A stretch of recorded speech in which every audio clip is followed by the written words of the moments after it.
kalapati kasi nag-iiparan niya yung kalapati ng gabi. Lagi para yung kalapati, nakatungto yung mga kalapati dyan kanina eh. Siguro nag-shoot. Yung pagsabog, biglang nagliparan. Lakas eh oh.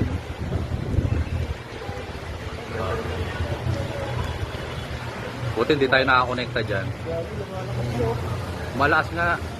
Hindi nga na ano, dapat tawag nila sa Meralco yan. Ano yan eh, kung kuryente na nanalo yung tulog.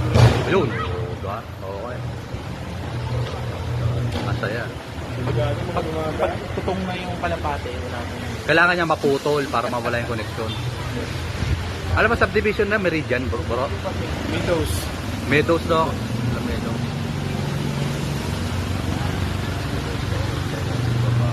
Meridian nga yan bro. Ay Meridian ano, Summerwind Phase 1.